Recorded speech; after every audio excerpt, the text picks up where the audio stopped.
Shalom saudara, saya ingin mengajak saudara mempelajari firman Tuhan yang tertulis dalam surat Ibrani pasal yang ke-12 ayat 22 sampai ayat yang ke-29. Demikian. Tetapi kamu sudah datang ke Bukit Sion, ke kota Allah yang hidup, Yerusalem sorgawi, dan kepada beribu-ribu malaikat dan kumpulan yang meriah, dan kepada jemaat anak-anak sulung yang namanya terdaftar di sorga, dan kepada Allah yang menghakimi semua orang, dan kepada roh-roh orang-orang benar yang telah menjadi sempurna, dan kepada Yesus, pengantara perjanjian baru, dan kepada darah pemercikan yang berbicara lebih kuat daripada darah Habel. Jagalah supaya kamu jangan menolak Dia yang berfirman. Sebab jikalau mereka yang menolak Dia yang menyampaikan firman Allah di bumi tidak luput, apalagi kita, jika kita berpaling dari Dia yang berbicara dari sorga. Waktu itu suaranya menggoncangkan bumi, tetapi sekarang Ia memberikan janji, satu kali lagi aku akan menggoncangkan bukan bumi saja, melainkan langit juga.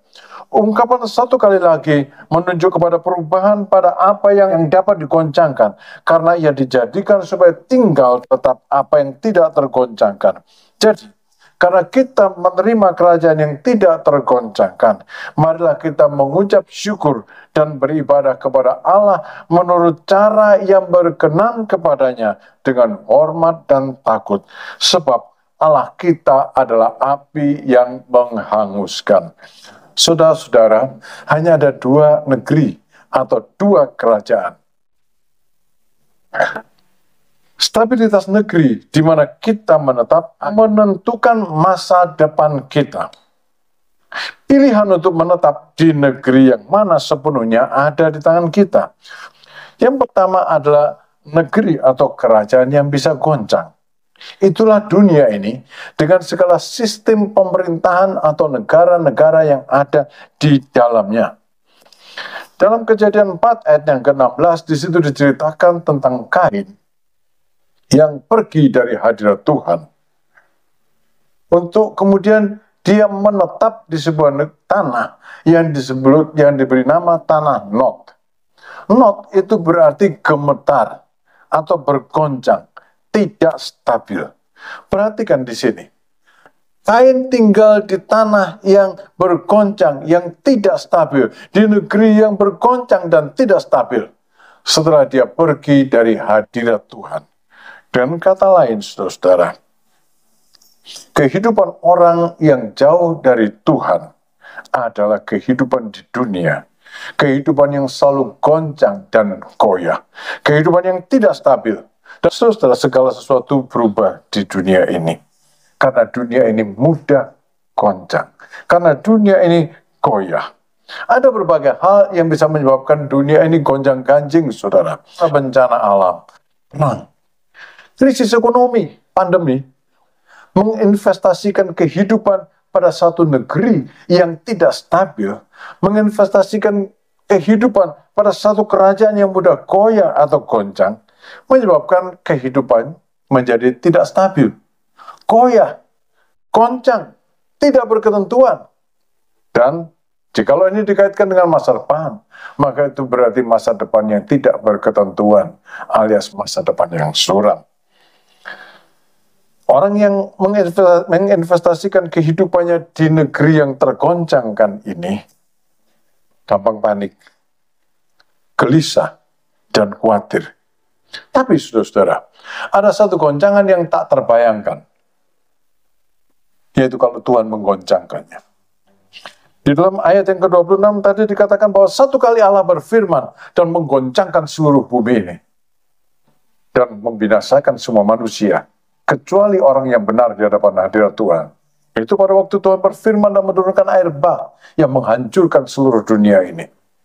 Dan Tuhan berjanji, satu kali lagi Dia akan menggoncangkan bukan cuma bumi ini saja, tapi langit juga. Yaitu pada waktu Tuhan melaksanakan hukuman yang terakhir, maka langit dan bumi ini akan lenyap bersama-sama dengan semua orang yang tinggal di bumi ini akan lenyap. Saudara-saudara, kalau Tuhan menggoncangkan, maka tidak ada yang luput kecuali orang-orang yang berkenan di hadapan hadirat Tuhan. Tapi bersyukur kepada Tuhan bahwa di samping negeri yang tergoncangkan ini, ada satu negeri yang tidak tergoncangkan, ada satu kerajaan yang tidak tergoncangkan. Itulah Bukit Sion, Yerusalem sorgawi, kota Allah yang hidup, yang dihuni oleh jemaat Yesus Kristus. Saudara, menghadapi kekuatan-kekuatan dunia ini, kita merasa lemah, kita merasa tak berdaya, merasa kecil. Memang kejadiannya seperti itu.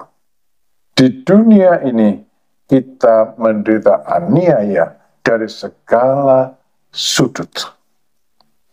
Tapi saudara, kalau kita tinggal di negeri yang tak tergoncangkan, di Yerusalem sorgawi, roh dan jiwa kita tinggal di sana, maka kita tidak tergoncangkan. Sebab Allah sendiri memagarinya dengan tembok berapi. Saudara-saudara, secara jasmania, memang kita masih tinggal di dunia ini. Dan karena itu secara jasmania, kita juga mengalami hal-hal yang buruk yang terjadi di dunia ini. Secara jasmania, kita juga mengalami goncangan-goncangan yang terjadi di dunia ini, bahkan juga menjadi korban dari goncangan-goncangan yang ada di dunia ini. Dalam krisis ekonomi, ada di antara kita yang menderita karenanya, kehilangan pekerjaan, bisnisnya merosot, menjadi pengangguran, dan sebagainya. Marilah kita menguatkan iman kita, memandang kepada yang rohania, karena disitulah sebenarnya kita menginvestasikan kehidupan kita. Ingat, yang jasmania itu sementara, tapi yang rohania, yang tak kelihatan dengan mata jasmania, itulah yang kekal. Saudara, marilah kita tetap tinggal dalam kerajaan yang tidak tergoncangkan. Bapak-bapak, sebagai jemaat Tuhan, yaitu jemaat anak-anak sulung, kita tinggal di Yerusalem sorgawi. Dan tadi dalam ayat yang ke-28, dalam Ibrani pasal 12 dikatakan bahwa kita menerima kerajaan yang tidak tergoncangkan. Saudara-saudara, kalau kita menyadari akan hal ini, hidup kita pasti stabil. Karena masa depan kita pasti.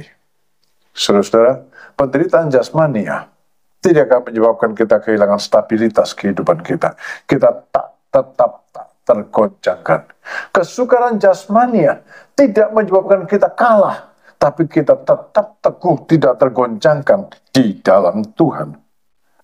Pelihara diri untuk tetap hidup dalam kerajaan yang tidak tergoncangkan di Yerusalem sorgawi. Caranya ada dua saja yang sederhana, saudara-saudara.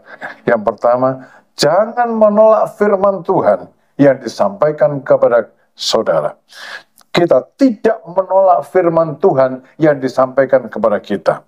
Ibrani pasal 12 ayat yang ke-25, jagalah supaya kamu jangan menolak Dia yang berfirman. Sebab jikalau mereka menolak Dia yang menyampaikan firman Allah di bumi, tidak luput, maksudnya tidak luput dari hukuman. Apalagi kita, jika kita berpaling dari Dia yang berbicara dari sorga. Saudara-saudara, setiap kita mendengar firman Tuhan, jangan tolak. Imani janji Allah, aminkan, terima dalam kehidupan saudara. Imani perintah Allah, aminkan perintah itu, lakukan dalam kehidupan saudara. Itu hal yang pertama. Dan kemudian yang kedua, di dalam Ibrani pasal 12 ayat yang ke-28 dikatakan, jadi karena kita menerima kerajaan yang tidak tergoncangkan, marilah kita mengucap syukur dan beribadah kepada Allah menurut cara yang berkenan kepadanya. Perhatikan, menurut cara yang berkenan kepadanya, dengan hormat dan takut. Saudara-saudara, kita mengucap syukur karena di dalam segala keadaan ada Tuhan menyertai kita. Kita mengucap syukur karena masa depan kita jelas di dalam Tuhan, di dalam kerajaan yang tidak tergoncangkan itu. Jangan menggerutu. Jangan bersungut-sungut. Mengucap syukurlah. Dan kemudian dikatakan, perhatikan, beribadah kepada Allah menurut cara yang berkenan kepadanya. Jangan sembarangan.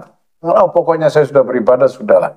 Pokoknya saya sudah melakukan, sudahlah. Saudara-saudara, menurut cara yang berkenan kepadanya berarti beribadah menurut cara yang dimaui Tuhan. Beribadah menurut cara yang dikehendaki Tuhan. Apa itu? Tadi dikatakan dengan hormat dan takut. Saudara-saudara, kita tidak bisa beribadah dengan hormat kalau kita beribadah sambil melakukan sesuatu yang lain yang tidak ada kaitannya dengan ibadah. Misalnya, kita beribadah sambil baca koran. Itu tidak hormat. Itu tidak berkenan kepadanya. Kalau kita beribadah dengan hormat, maka kita mencurahkan pikiran, roh kita, perhatian kita kepada Tuhan. Dan dengan takut. Saudara-saudara, maksudnya takut kepada Allah. Takut kepada Allah justru menggerakkan kita untuk mendekat kepada Tuhan. Saudara-saudara, kalau kita lakukan ini, saya percaya dalam segala keadaan kita stabil.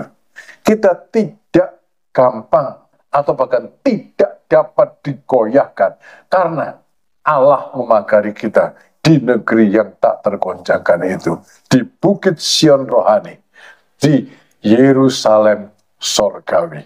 Sekarang kita jasmania belum tinggal di sana, tapi secara rohania kita seharusnya sudah ada di sana karena kita adalah jemaat anak-anak sulung di dalam Tuhan Yesus Kristus. Karena itu saudara-saudara, optimislah.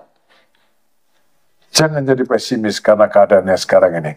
Optimislah di dalam Tuhan Yesus Kristus. Mendaki ke Bukit Sion. Mendaki menuju Yerusalem sorgawi.